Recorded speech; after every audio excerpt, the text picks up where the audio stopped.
What you're about to watch and hopefully don't hate is from Rebel Base, IGN's weekly Star Wars show. Yes, if you like it, why not watch the whole thing? It comes out every single Thursday, without fail. So the big Star Wars news this week is that all 6 movies are getting their first ever digital release. So they're going to be available on iTunes and other streaming platforms for you to buy for the very first time. This is pretty big news if you haven't seen them for a while or haven't been able to pick them up, I guess. Yeah, if you've never seen Star Wars, you can now watch Star Wars. If you haven't never seen Star Wars, I would wonder why you're watching the show. Just going, what is this about? What are all these things? Who's George Lucas? But yeah, so it's pretty cool for the first time they're getting released, but they are going to be the sort of tinkered with. They're not going to be the original trilogy. So fiddled with. Yeah, they are going to be the fiddled with versions. Yeah. But I mean, there's been a lot of sort of criticism about the things that George Lucas went back and changed. Yeah. And, you know, he changed some stuff that I thought I just don't understand why he changed it. Like, he added stuff which seemed to me like a little bit questionable, like how much time has he got on his hands to be able to do this? And I think it kind of taps into a much larger debate about how much an author has control over something once they put it out in the public domain. Yeah. Do they have the right to go back and change it when it's kind of been embraced by an audience who kind of expand upon it in their own minds? Yeah. I think that's where people get really sensitive, is because that becomes a part of their imagination and then some bits get changed. Exactly. There's a really good quote from him which says, "Changes are not unusual. I mean, most movies, when they release them, they make changes. But somehow, when I make the slightest change, everyone thinks it's the end of the world." And I do kind of feel a bit bad for him because he does get the brunt of it, and people, you know, there are some changes that, I mean, obviously I think probably the most famous one is Greedo shooting first. Yeah. But, you know, he's always maintained that actually that's exactly how it went down in the original, but because of the way they use close-ups and wides, you can't see Greedo shoot first. So when he changed it originally, so it was very, very clear that Greedo shot first instead of Han, which he maintains it is always been, people went mad. But then when he went back and changed it, and then so they shoot at the exact same time now. So in this release, when you see it, that's the one that you'll see, is them pretty much shooting the exact same time. Like, I don't know, that's quite odd as well.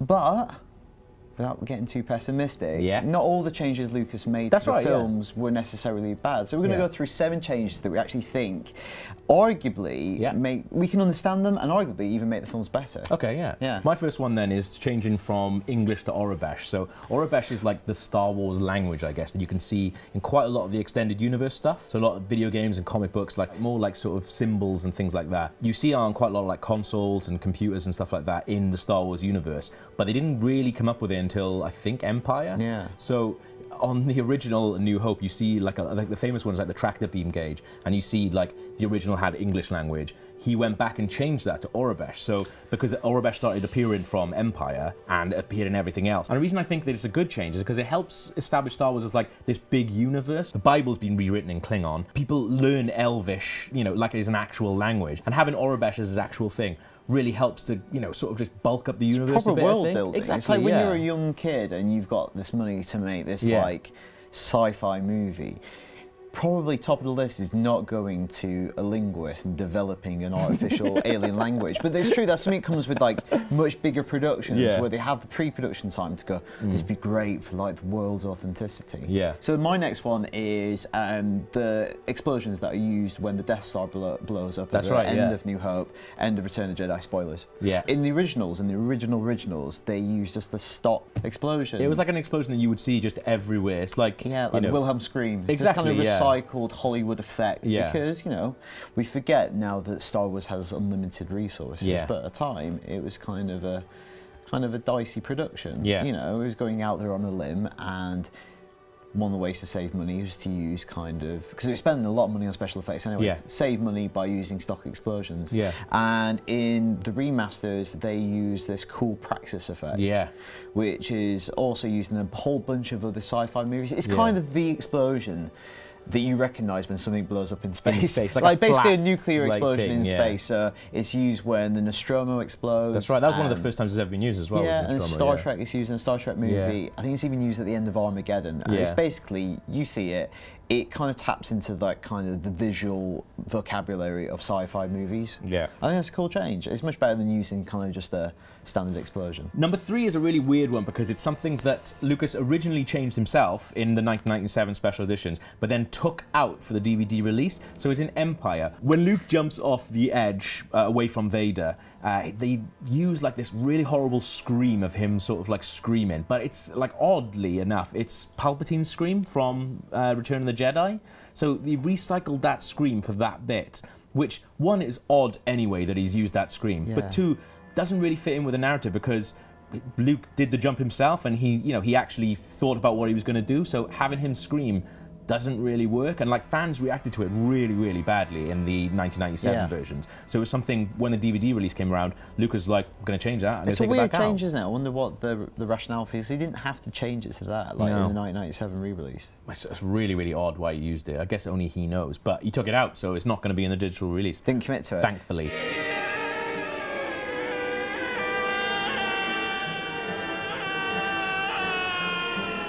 So my next change is, again, about Scream. Got a thing about screams. Loves a scream. And I think he kind of gets unfairly labelled as kind of tampering with the original trilogy, which are kind of sacrosanct in some people's eyes. But it's his kind of modus operandi as a director. He likes to change things, like constantly revisit them. And this change is in Revenge of the Sith. Yeah. And in it, there's a scene where Padme dies and Anakin screams no. Yeah. And in the cinematic release, in the theatrical release, it was too much. It's really over the top. It was over the blown, to the point that in some screenings, people were kind of laughing at it. And I think a lot of those scenes between Natalie Portman and Hayden Christensen do kind of fall flat in Attack of the Clones as well. And that's such a pivotal one as well. For that to kind of not land is kind of embarrassing and kind of throws it off dramatically.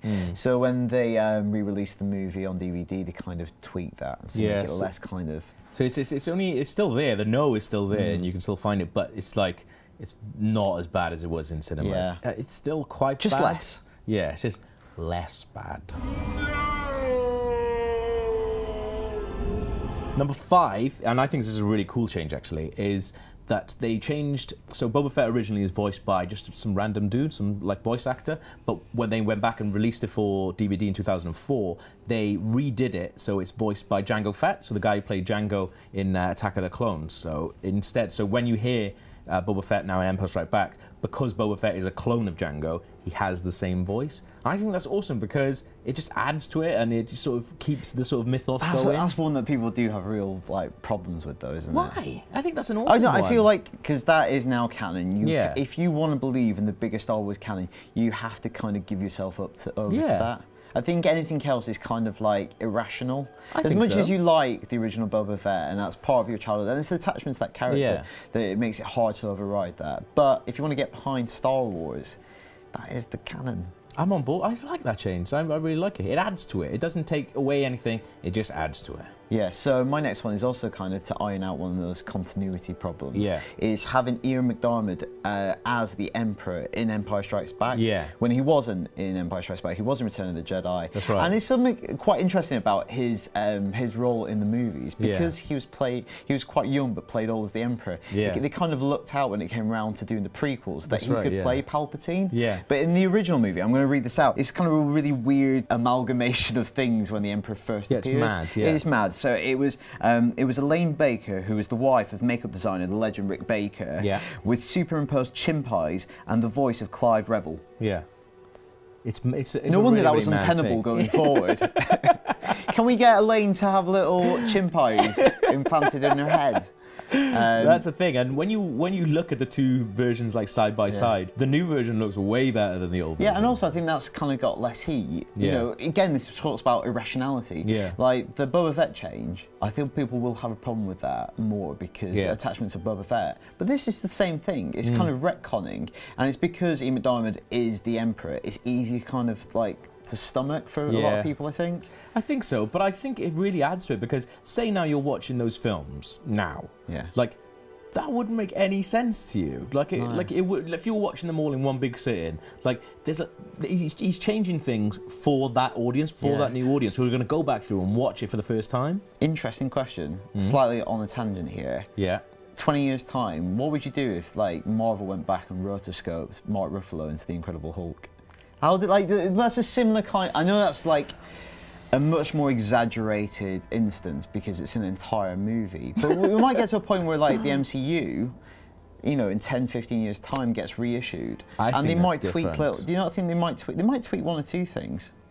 I think that's different because it's an entire movie and it's easier to change just a little thing because he's not in it for very long, and I think it doesn't really have a bearing on the rest of the movie, and it's also not that hard to do either. Like, I don't know. I think that's very different. Did Edward Norton have chimp eyes? I don't think he did. But finally, like a really, really good and quite a fun change that he made was in A New Hope, one of the most famous sort of goofs is you see a stormtrooper hit his head on a little sort of ledge as he goes through the door. And, you know, when George Lucas was going back and changing things, it would have been very, very, very easy to cut that out. But instead, what George did was add a little comedy sound effect. Which is great. Like, I like the fact that he just left it in, but he's like, well, everyone knows it there. Let's put a little noise on it. Yeah, well, I think that shows that he's got a sense of humour, and I quite like that about him. But, I mean, it's when you watch it back now, it does kind of take you out of the movie a little bit.